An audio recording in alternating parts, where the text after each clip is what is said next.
ہر دور میں ایسا ہوا ہے کہ جب کسی کو سمجھایا جائے اور اس کا نفس نہ مان رہا ہو، اس کے نفس پہ شاک ہو، تو وہ پھر کب بات مانتا ہے؟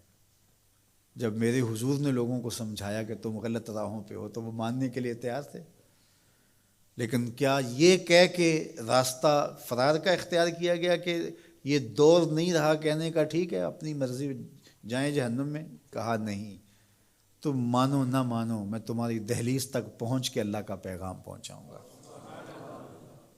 تو کیا آج اگر کوئی بچہ ہمارے پہ ناراض ہو جاتا ہے سختی کرنے کی وجہ سے، تو اس کی ناراضگی کے ڈر کی وجہ سے اس کو ہم نہیں کہیں گے؟ تو ایسا نہیں ہوتا۔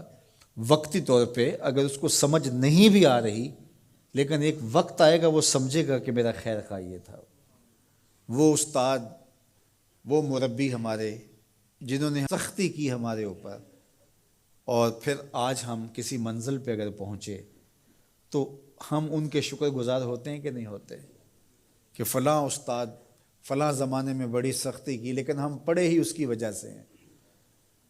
تو ماں باپ سختی کرتا ہے، بچپنے کی عمر، لڑکپن کا زمانہ، تو اولاد کو بعض کا ماں باپ کی باتیں جو ہیں وہ اچھی نہیں بھی لگتی، لیکن ماں باپ کا ایک حیا ادب ہوتا ہے تو قبول تو ان کو کرنا ہی پڑتا ہے۔ اس وقت وہ کہتے ہیں شاید ماں باپ ہمارے پہ ناجائز سختی کر رہے ہیں، لیکن ایک وقت آتا ہے تو وہ سمجھتے ہیں کہ ہم سنور کے نکھر کے جو معاشرے کا حسن بنے، یہ ماں باپ نے تراشا تھا تو ایسے بنے، پھر وہ ماں باپ کے شکر گزار ہوتے ہیں۔ تو اس لیے آپ کسی سے ہمدردی کریں تو وقتی طور پہ تو اس کو تکلیف ہوگی، لیکن بعد میں آپ کا شکر گزار ہوگا۔ علامہ رومی نے اس پر ایک بڑی خوبصورت مثال دی۔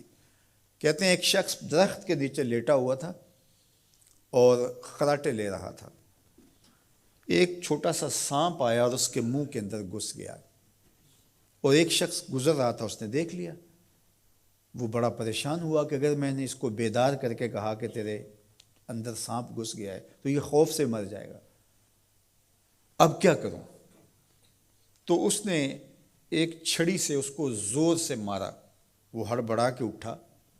کیا ہوا؟ اس نے ایک اور چھوڑی، اس نے بھاگنا شروع کر دی، وہ بھی اس کے پیچھے بھاگنے لگا۔ اس کی رفتار کم ہونے لگتی تو ایک اور مارتا۔ کیا خدایا کیا مصیبت ہے، میں نے اس کو کیا کہا؟ میں تو آرام سے سویا ہوا تھا درخت کے نیچے، لیکن وہ ایک دم گھبراہٹ کا شکار آگے بھاگتا چلا جاتا ہے۔ آگے کوئی باغ آ گیا تو اس میں فروٹ لٹک رہا تھا، تو کہا کہ کھاؤ۔ عجیب آدمی ہے، مارتا ہے اور کہتا ہے کھاؤ۔ اس نے کھایا، کہا اور کھاؤ۔ اس نے کہا بابا بس میری بس ہو گئی، کہا نہیں اور کھاؤ۔ اس نے اور کھایا۔ ساتھ جو ہے وہ پانی کا کنواں تھا، کہا یہاں سے پانی پیو۔ اس نے تھوڑا سا پانی پیا، اس نے زور سے ڈنڈا مارا، اور پیو۔ اس نے اور پی لیا۔ رومی کہتے ہیں کہ وہ بندہ بڑا حیران کہ عجیب میرا دشمن ہے، کبھی مارتا ہے، کبھی پھل کھلاتا ہے، کبھی پانی پلاتا ہے۔ اس نے کہا میرے سے اور نہیں پیا جاتا۔ اس نے کہا پیتا ہے کہ نہیں، ایک اور چھوڑی۔ تو اس نے اور پانی پی لیا، کہا چلو دوڑو۔ جب بندے نے کچھ کھایا ہو تازہ تازہ اور دوڑے تو پھر جو حالت ہوتی ہے وہ آپ سے مخفی نہیں ہے۔ تو پھر دوڑنے لگا، تو آگے جب گیا تو کوئی ٹھوکر لگ گئی۔ پانی پیا تھا بھرپور اور فروٹ کھایا تھا، اور پہلے بھی دوڑ بھاگ کے آیا تھا، اب بھی دوڑنا شروع کر دیا، اور پیچھے سے جو ہے وہ ہاتھ میں ڈنڈا پکڑا، اور وہ رحم کاری نہیں رہا۔ تھوڑا سا ڈھیلا ہونے لگتا ہے تو زور سے مارتا ہے۔ دوڑتے ہو کہ نہیں دوڑتے؟ تو ٹھوکر لگی، گرا، ساتھ ہی کہہ آئی اور سانپ نکل کے باہر آ گیا، اور وہ لہراتا ہوا جا رہا تھا۔ اس نے اس کو پکڑ کے سینے سے لگا لیا، کہا میں تیرا دشمن نہیں تھا، لیکن تیرا علاج یہی تھا، تو میں نے تجھ کو اتنا مارا ہے، میں تجھ سے معذرت کرتا ہوں۔ اس نے کہا میں تیرے سے معذرت کرتا ہوں جو مجھے تیرے پہ غصہ آتا رہا، اس لیے کہ تو میرا خیر خواہ تھا۔ جب حقیقت سامنے آتی ہے تو پھر پتہ چلتا ہے کہ کون کسی کا خیر خواہ ہے اور کون کسی کا دشمن ہے۔ اس لیے خیر خواہی کے جذبے کے ساتھ، الدین والنصیحہ، دین ہے ہی خیر خواہی۔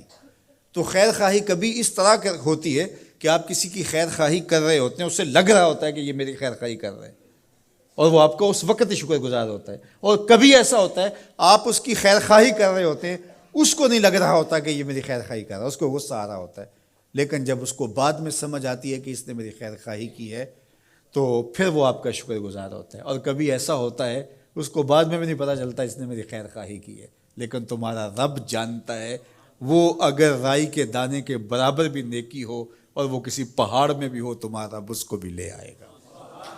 اس لیے لوگوں کے ساتھ حسن سلوک کرو اور نیکی کا حکم دو، لوگوں کی بہتری کا سوچو، تو اس سے تمہارا رب تم سے راضی ہوگا۔